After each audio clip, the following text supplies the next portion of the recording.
श्रोताओं नमस्कार।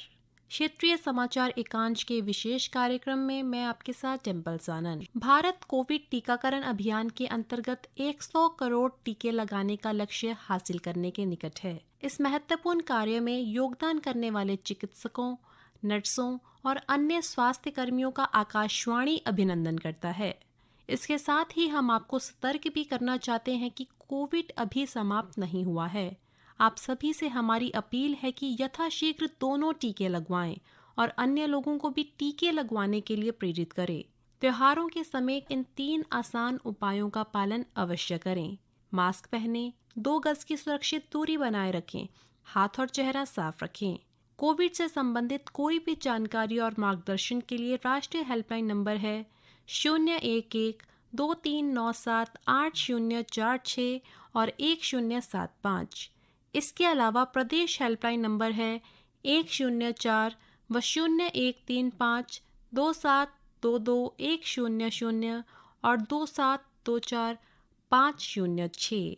और अब प्रस्तुत है कोविड-19 विशेष कार्यक्रम के अंतर्गत कोविड की वर्तमान स्थिति पर चर्चा, जिसे प्रस्तुत कर रहे हैं हमारे संवाददाता नवीन सक्सेना। और आज के हमारे मेहमान हैं दिल्ली के लेडी हार्डिंग मेडिकल कॉलेज के डॉक्टर राजेंद्र के धमीजा। डॉक्टर राजेंद्र धमीजा जी, स्वागत है आपका आज के इस कार्यक्रम में। नमस्कार, बहुत बहुत धन्यवाद नवीन जी। डॉक्टर, लगातार हम बात कर रहे हैं, वैक्सीनेशन की बात कर रहे हैं, हम बात कर रहे हैं कि हमने 100 करोड़ या यूं कहें कि 105 करोड़ से भी ज्यादा लोगों को हमने वैक्सीनेट कर चुके हैं। लेकिन डॉक्टर साहब, इसमें भी बहुत से ऐसे लोग हैं जिन्होंने सिर्फ पहली डोज ली है और दूसरी डोज लेने में कतरा रखी है। ऐसे में खतरा अभी भी बना हुआ है? बिल्कुल बना हुआ है। और नवीन जी, ये जो शेड्यूल हमने बनाया है वैक्सीनेशन का, बहुत ही समझ के बाद और बहुत ही रिसर्च के बाद पूरी दुनिया में जो बना है, और हर वैक्सीन के जो प्रोटोकॉल्स बनाए हैं उसमें दोनों डोज लगनी बहुत जरूरी है। एक डोज के बाद जो है सुरक्षा नहीं मिलती है और आप पूर्णतः प्रोटेक्ट नहीं हो सकते हैं। कुछ सुरक्षा 30% के आसपास मिल सकती है, लेकिन पूर्णतः सुरक्षा के लिए और अपनी सुरक्षा और दूसरों की सुरक्षा के लिए ये बहुत जरूरी है कि हम दोनों डोजेज लगवाएं और खुद को सुरक्षित रखें और अपने परिवार और समाज को भी सुरक्षित रखें। एक डोज लगाना उचित नहीं है। अभी बात तीसरी डोज की, बूस्टर की भी चल रही है, जिन लोगों को 1 साल पहले जो वैक्सीन लगी है।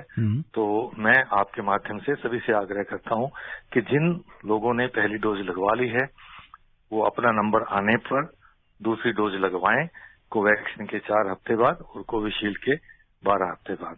जी। डॉक्टर धमीजा, लोगों में अभी भी ये एक उत्सुकता एक बनी हुई है। वो समझते हैं कि सीरो सर्वे की रिपोर्ट्स आ रही हैं, लगातार कोरोना के मामले कम हो रखे हैं, वैक्सीनेशन ज्यादा हो रहा है, फिर मुझे टीका लगाने की जरूरत क्या है? क्योंकि मुझे तो पहली वेव में भी कुछ नहीं हुआ, दूसरी वेव में भी कुछ नहीं हुआ, मैं तो पूरी तरह से सुरक्षित हूँ। क्या ये ओवर कॉन्फिडेंस है? बिल्कुल है। और जिन लोगों को पहली वेव में नहीं कुछ हुआ या सेकेंड वेव में बचे रहे, वो उन लोगों को रिस्क ज्यादा है, क्योंकि वही लोग अब ससेप्टेबल हैं वायरस के अटैक के लिए। सो जो लोग जिनको कोरोना नहीं हुआ या जिनको वैक्सीन नहीं लगा, ऐसे ही व्यक्तियों को वायरस ढूंढ रहा है, और वो लोग जो प्रोटेक्टेड नहीं है वो ज्यादा रिस्क में है। और इसलिए इस कॉन्फिडेंस को नहीं रखना चाहिए कि अगर पहली वेव में नहीं हुआ या दूसरी वेव में नहीं हुआ तो अब भी नहीं होगा। ये बिल्कुल धारणा गलत है। आपको अभी भी रिस्क बना हुआ है अगर आपने वैक्सीनेशन नहीं लगवाई है। तो इसलिए और भी आवश्यक है, अगर आपको कोरोना नहीं हुआ है और आपकी वैक्सीनेशन नहीं लगी है तो आपको बाकी लोगों से ज्यादा रिस्क है और आपको वैक्सीन लगवानी चाहिए। और इस जो है भ्रांति में नहीं रहना चाहिए कि अगर पहले नहीं हुआ तो अब नहीं होगा। इनफैक्ट आपको और भी ज्यादा चांसेस हैं कि हो सकता है अगर आपने वैक्सीन नहीं लगाई तो।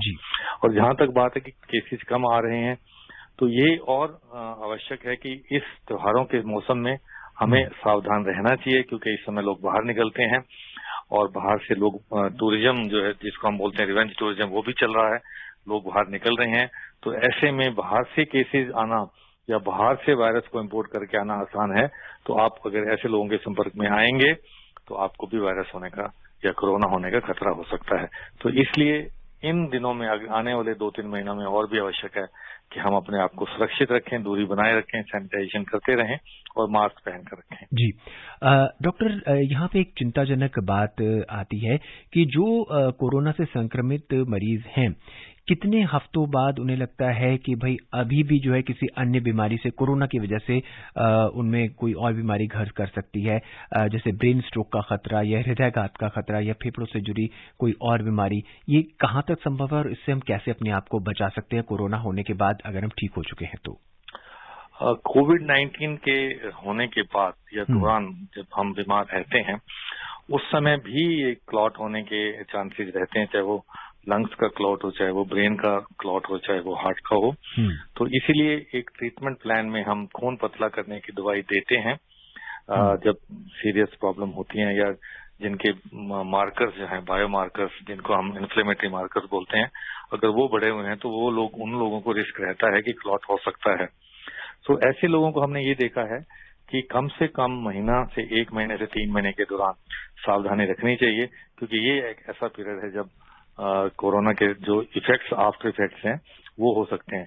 लेकिन मैं आपको एक और चीज बताना चाहता हूँ जिसको हम लॉन्ग कोविड सिंड्रोम बोलते हैं, जिसकी न्यूरोलॉजिकल सिक्वली हैं या कार्डियोवास्कुलर सिक्वली हैं, वो अभी भी लोगों में हम देख रहे हैं जिनको पिछले साल हुआ था या 12 महीने हो चुके हैं। और पूरे विश्व में अभी इसकी रिसर्च या शोध जो है वो जारी है कि कोविड होने के कितने समय बाद तक ये जो न्यूरोलॉजिकल सिम्टम्स हैं या कार्डियोवास्कुलर सिस्टम है या रीनल जो प्रॉब्लम्स हैं ये हो सकती हैं। मसलन अगर किसी की सूंघने की शक्ति नहीं वापस आई है तो हम ये देख रहे हैं कि 3 महीने तक या 6 महीने तक वो हो सकता है कि लोगों को नॉर्मल होने में टाइम लगे या सूंघने और टेस्ट की जो शक्ति है उसको आने में समय लगे। सो ये एक इवॉल्विंग डिजीज है जिसके बारे में हमें रोज कुछ ना कुछ नई चीज पता लगती है शोध के माध्यम से। तो हम अभी भी जानकारी प्राप्त कर रहे हैं कि लॉन्ग कोविड जो है, लॉन्ग हॉलर्स जो हैं, वो कितने समय तक जो है, अभी 12 महीने तक का हमारे पास डाटा है और ये दर्शाता है कि इस समय के दौरान लॉन्ग कोविड सिंड्रोम हो सकता है और ऐसे मरीज भी आ रहे हैं।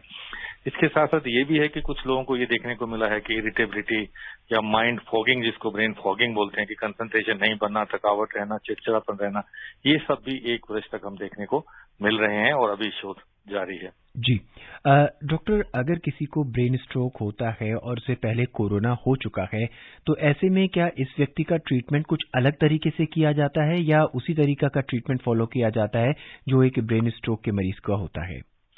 ब्रेन स्ट्रोक का ट्रीटमेंट वही है जो नॉर्मल बिना कोविड के होता है। कोविड के दौरान भी हमने देखा कि जब कोविड के पेशेंट्स एडमिट होते हैं तो उनको भी स्ट्रोक हो सकता है, या जो स्ट्रोक के पेशेंट एडमिट हुए हैं उनको हमने कोविड टेस्ट किया तो वो भी पॉजिटिव कोविड मिला। तो जो स्ट्रोक की ट्रीटमेंट है वो मोर और लेस सेम है। इम्पोर्टेंट चीज या महत्वपूर्ण बात यह है कि स्ट्रोक को कैसे बचाया जा सके, वो उस पर हम बार बार बात करते हैं कि स्ट्रोक प्रिवेंटेबल है और खासकर कोविड की वजह से भी स्ट्रोक हो सकता है। अगर हम समय रहने पर अपना इलाज कराएं, हॉस्पिटल में जाएं और जांच करवाएं तो ये सब संभव हो सकता है। मैनेजमेंट जो है स्ट्रोक की सेम है और हाल ही में हमने कल ही वर्ल्ड स्ट्रोक डे मनाया है और हमने जागरूकता के जो माध्यम से लोगों को जागरूक करने की कोशिश की है।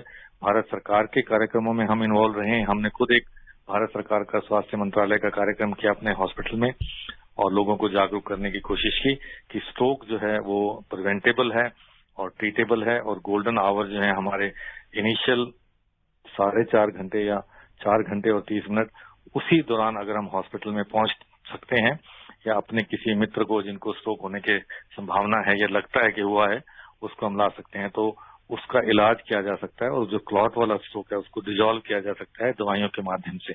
तो बहुत इंपॉर्टेंट है टाइम को पहचानना और समय रहने पर ही हॉस्पिटल पहुंचना और उस हॉस्पिटल में पहुंचना, बड़े हॉस्पिटल में जहां पे स्ट्रोक की ट्रीटमेंट की सुविधा है। डॉक्टर धमीजा, हमसे जुड़ने के लिए आपका बहुत बहुत धन्यवाद। बहुत बहुत धन्यवाद। आज के कार्यक्रम में फिलहाल इतना ही। मुझे दीजिए इजाजत। नमस्कार।